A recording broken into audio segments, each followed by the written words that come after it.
Hi, Brett, second graders. It's good to see you. It's Mrs. Bancheri. I miss all of you so much, and I can't wait to the day we're back together in the reading room. But while you're at home with your moms and dads and grandmas and grandpas and whoever you live with, well, there's something you can do that we talked about. I know you all remember something called STP. We're going to go through what STP is, and then I'm going to let you give it a try with me. Are you ready? Let's get started. I have something to show you. So remember, we talked about STP in our small group together. It's when we're reading and we stop, we think about what we read, and then we put it into our own words. Again, we stop our reading, we think about what we read, and we put it into our own words. So we know as readers, we're always thinking. Reading is thinking. So this is going to help us track our thinking so that we know how to talk about our books or about our text. So we're going to stop. We will stop after we read a few pages in a book or maybe a few paragraphs of text if it's a short story. We're going to think. We're going to ask ourselves, what did we just read about? And then we're going to put it into our own words. We're going to have a conversation using our own words with maybe your parents or maybe a sister or a brother. Or you can write your ideas down. And that's what I'm going to be showing you today. So now that we've reviewed what it is, STP, we're going to give it a try together. I have a short story for you. And the short story is called Chirping Chirp. And in the story Chirping Chirp by ReadWorks, I'm going to read it and we're going to stop at certain parts. We're going to think and we're going to put our reading into our own words. So let me get started by reading. It was a bright and sunny morning. Daniel woke up and jumped out of bed ready for a full day outside. He ran down the stairs and sat down at the kitchen table. His mom was making pancakes, Daniel's favorite.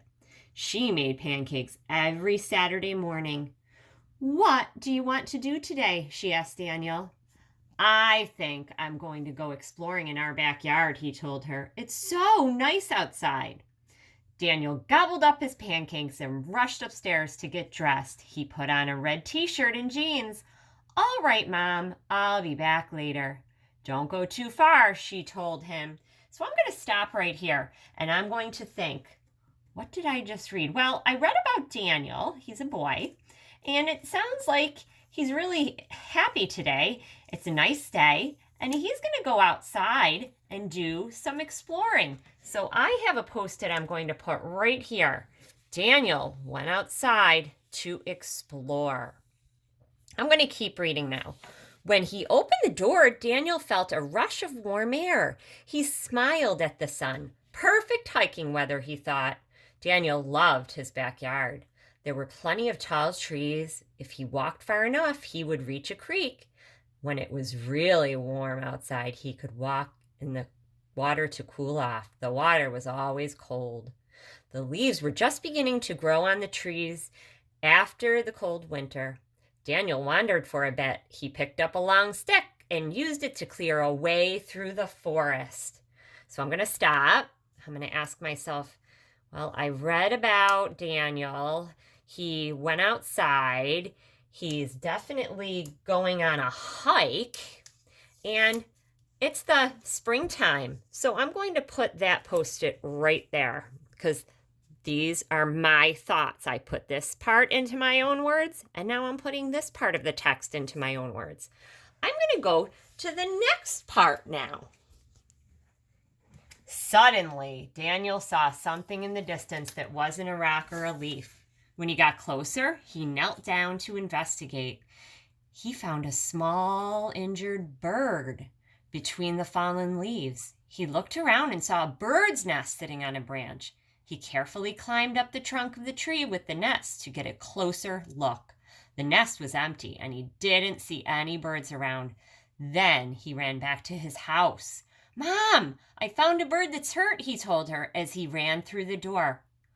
Oh, wow. So I'm going to stop right there. I'm going to stop right here. I'm going to think, what did I just read?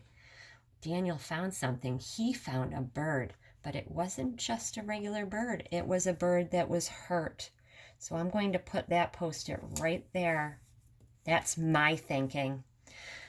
She looked for a shoebox and then she said, "Well, let's go have a look." Daniel led his mom back to the injured bird. His mom knelt down and looked carefully at it. So Daniel, he had to go back. He told his mom about it so she could go get something. The box it was to put the bird in. So I'm going to put this right here. Daniel told Mom. She got a box to put it in. So I'm not writing full sentences, you can notice also. These are just my ideas. So parents, these Post-its can be very, very simple, just so that they have an idea and you have an idea of what their thinking is. Let's finish this off now. Let's try to save it, she said. She gently picked up the bird and put it in the shoebox. Then she said, "We can take it to the animal hospital in town." Oh, so they're going to take this injured bird to the vet. They're going to take it to the vet, it sounds like. And it didn't say vet, but it said animal hospital. So that's what I know it is. So I'm going to put that thinking right here. They took the bird to the animal hospital, and after a few days, the vet visited Daniel's house with the bird. It was healed. Daniel and his mom could hear the bird chirping when they opened the door.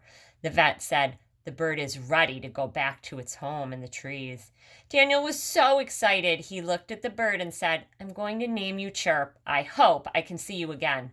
Bye, Chirp." So this is the ending. How did this story end? Well, it was a happy ending, that's for sure, because the bird was healed and the vet said it could be released back into the trees. So on my Post-it, in my words, I put that the bird healed and he let the bird go in the trees. So you can see that tracking our thinking, it holds us accountable. We know as parents what they're reading and that they're understanding it. I'm going to show you a few other ways you can do this with books as well. I'm going to grab one of the books that my daughters are reading right now, The One and Only Ivan, and this could be done with one of your chapter books if you're reading chapter books, second graders, or if you're reading just a book that has a couple of pages. It could be done with anything. So The One and Only Ivan, I decided what I would do is I would put a few Post-its maybe on pages that would be good stopping points for my children. So you could put one on a page like that. You can put one on a page like that. And then you can ask them to stop when they get to these pages and you can know what they're thinking. Another thing you could use is a picture book. This is a picture book that's known by a lot of the kids. The relatives came. It's a favorite. And in this book, you can just take, if you want, a Post-it or a piece of paper taped to it, whatever works for you. You can ask them to stop when they get to a page and write their thinking. Stop, think, and put it into their own words. So I hope this was helpful for all of you. Again, until we're back in our small group, I'll be thinking about you, and I hope all of you are doing well. I miss you very, very much. Bye.